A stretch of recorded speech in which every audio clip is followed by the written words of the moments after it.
My name is Faye Laughlin and it is Friday the 25th of February and I am here with Trevor Rand interviewing him as part of the Sails in the Wind Oral History Project. Trevor, I believe you are related to James Crabb, who was a miller here at the windmill, and I'm wondering if you could tell us a bit about his life and his history. Yeah. Some years ago, a couple of years ago, when the mill was under restoration, I just happened to say to my mum, showing her a photograph of James Crabb, was he any relation of hers, her maiden name being Crabb? And she said, like mums do, well, it's your grandfather, great-grandfather. So I said, you mean to say you was related? She said, yes, he's my granddad. So when the mill opened, at its pre-open day, I brought mum over here in a wheelchair with a photograph, big photograph actually, and gave it to the mill, and mum spent a bit of time talking to the local historians, and in the meantime, the ensuing years, I've sort of done a bit of research and contacted cousins and such like, and come up with a bit of background that gives me a clue as to what James was doing here. And it seems that James at a very young age lived, his first recorded census that we have, about 4 years old, he was living in Mill Lane. Mill Lane is now Eastwood Road, and at the time there was two other mills in Mill Lane, hence the name. And so he was brought up pretty much with that environment from a very early age. What he did between then and some years later is a bit sketchy, but it would appear that he learnt the milling trade and became a baker also. And by 1980, and the other thing was that one of the other families that lived in the same road were the Brown family. And some years later, Thomas Brown, now a successful corn dealer in the town, has a bid accepted for Rayleigh Tower Mill, and in 1988, and becomes the owner. And a shrewd businessman that he was, he still knew of James, who's now a miller journeyman, and the journeyman meaning that he's done his time, learnt his trade, and is entitled to carry it wherever the work is.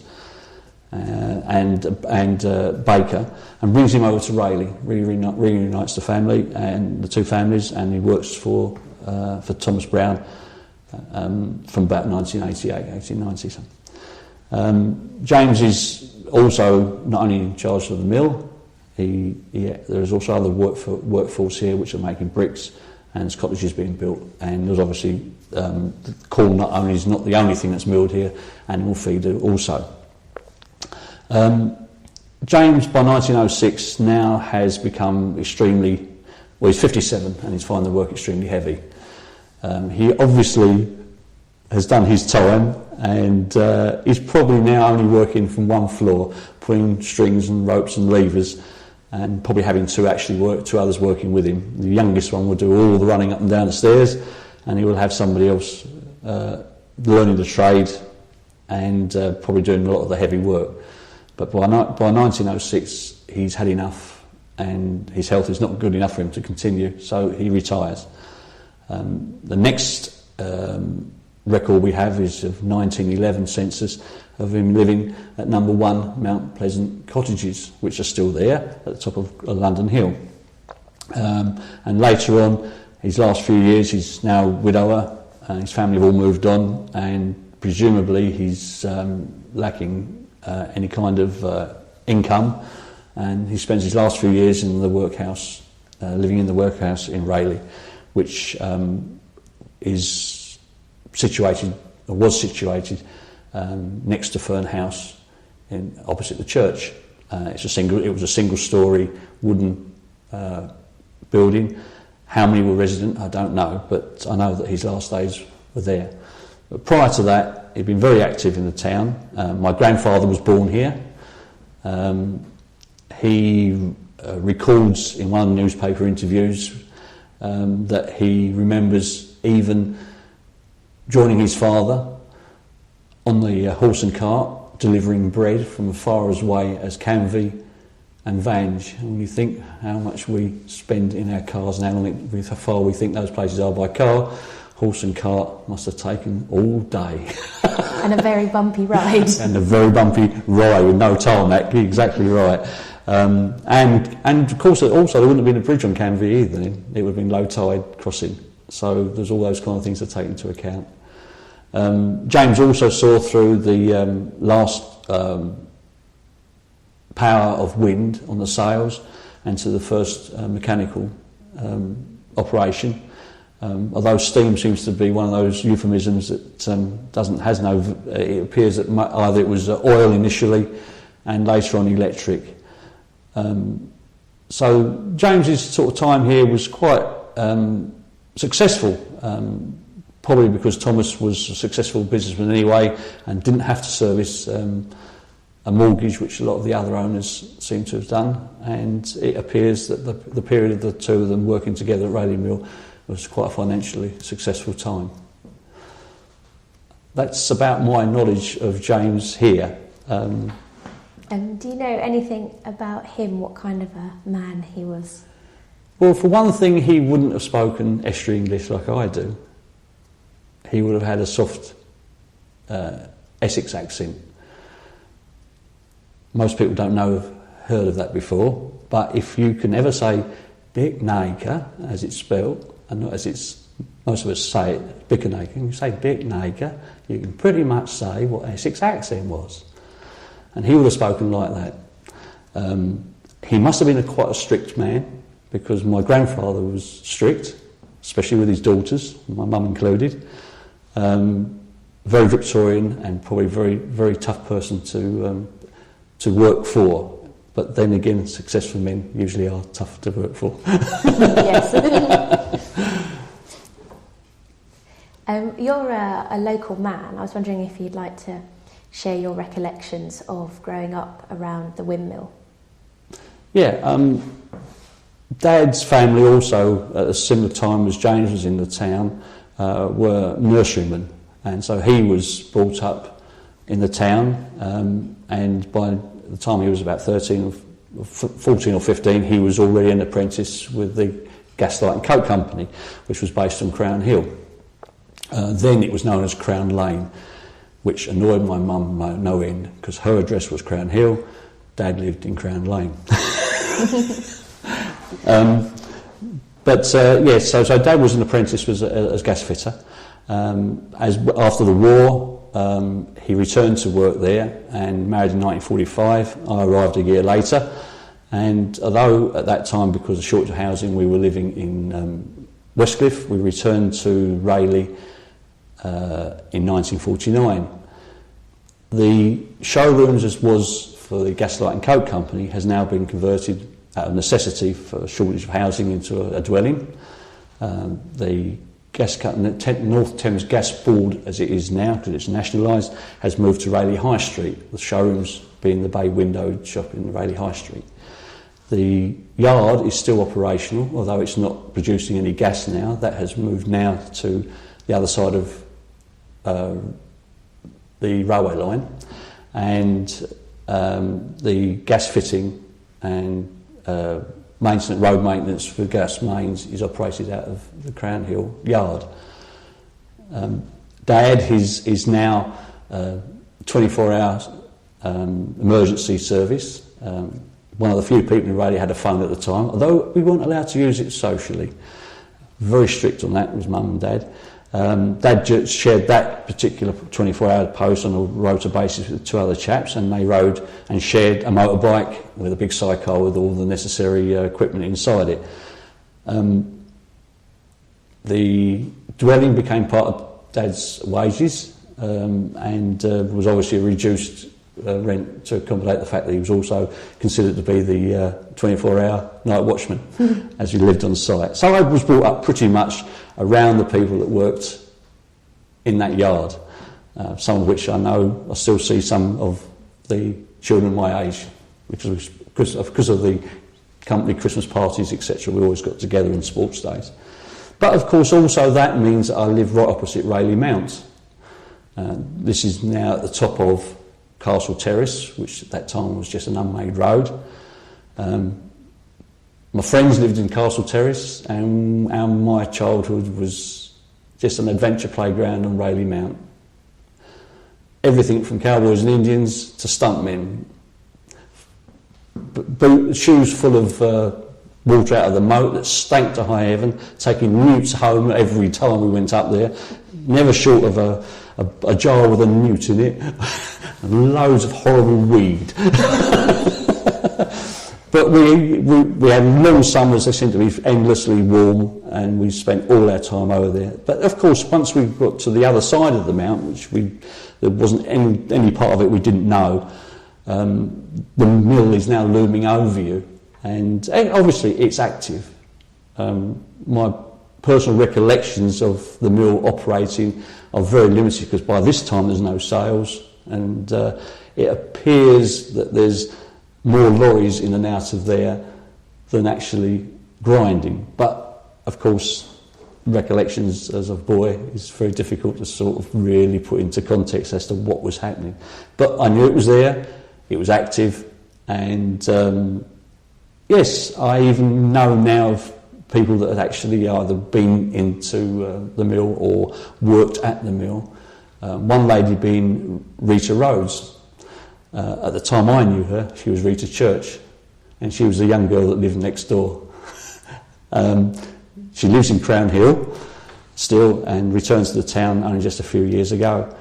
Her mum and dad owned the field, which not only was a small holding with ducks and geese, a beautiful white horse which Rita rode as Carnival Queen on one occasion, and is now Crown Close, opposite the Congregational Church.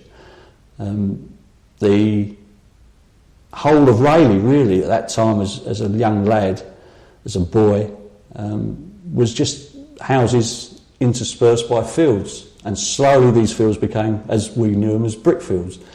They were just playgrounds for us all as they constructed these various estates.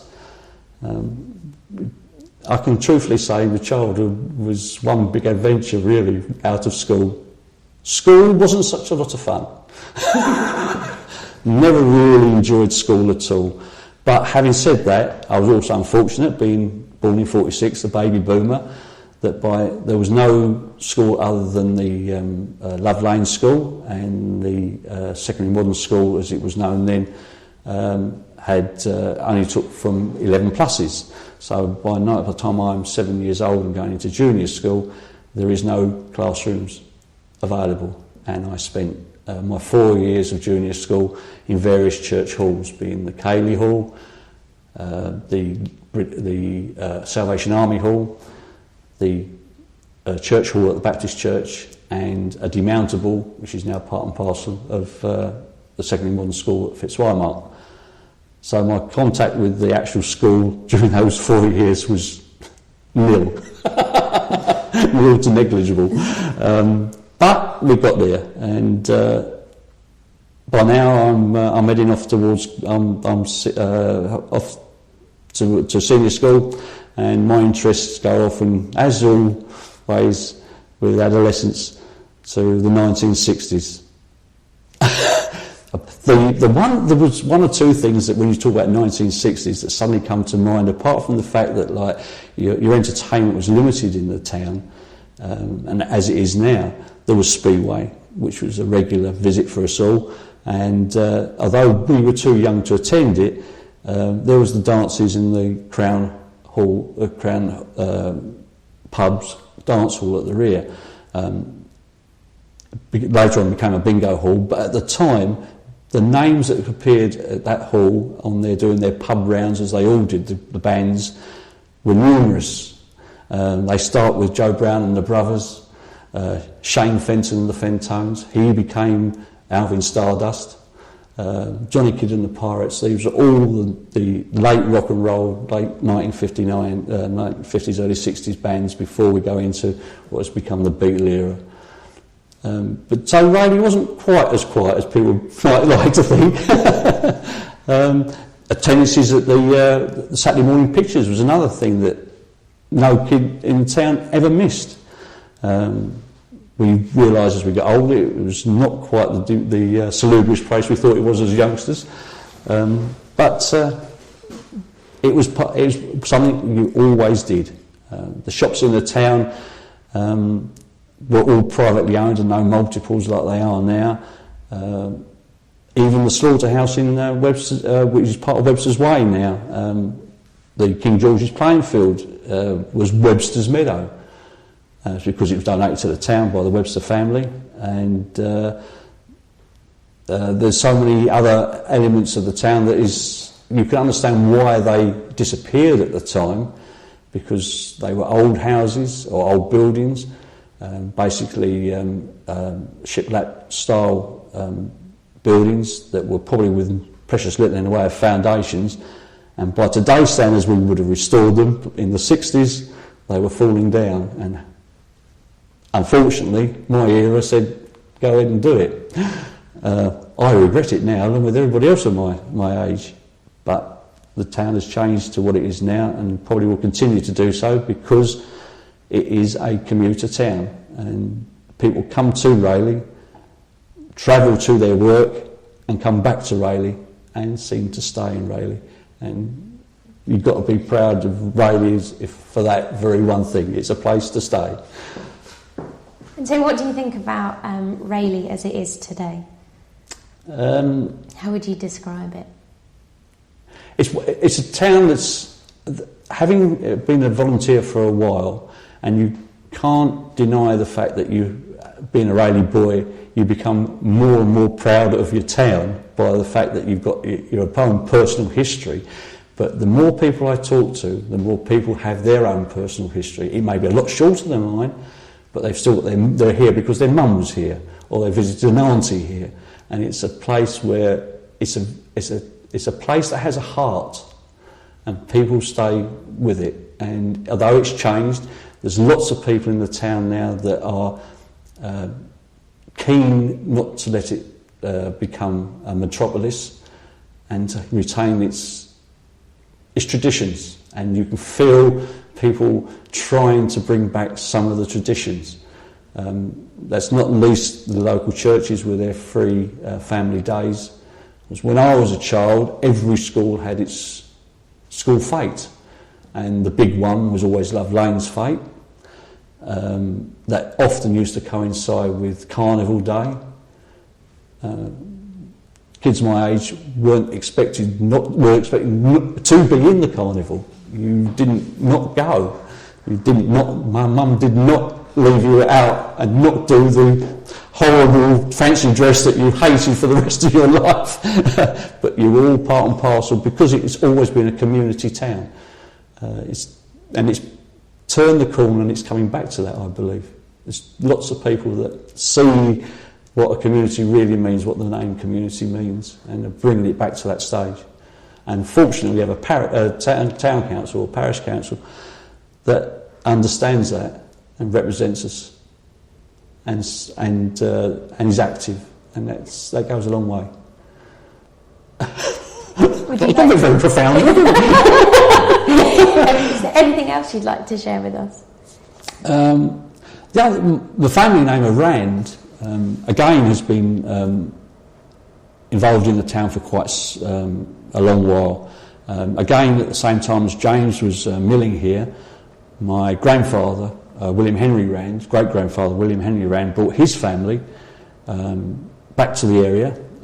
He had been working as a nurseryman at Nonsuch House in Surrey, and was aware of a nursery available in Rayleigh. He came back to Rayleigh with his family and operated in what is now known as Ferndale Nurseries, which is now known as Ferndale Road, and there's the King's Farm Nurseries, King's Farm Road, and the access to those was off of Hambro Hill, opposite Downhall Road. The family operated those, and the elder of his sons, Ernest, went on to run his own nursery in what is now Nursery Close, and his name is recorded as Rand Way for his association with Rayleigh Council, as he became chairman of the Rayleigh Urban District Council on 2 occasions. So my whole family, in both directions, over the last 3 or 4 years, I've discovered it's got a lengthy old background to the town, and it makes me feel very chuffed, very proud. Is there anything else would you like to know? Is there anything else you'd like to share with us? I suppose I could sit here for ages and just ramble, really, because the research Mum set me on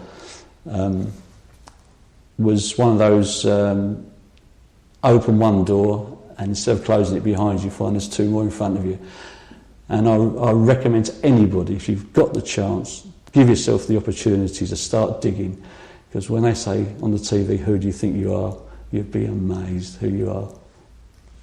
Thank you very much for sharing your recollections with us today. Thank you.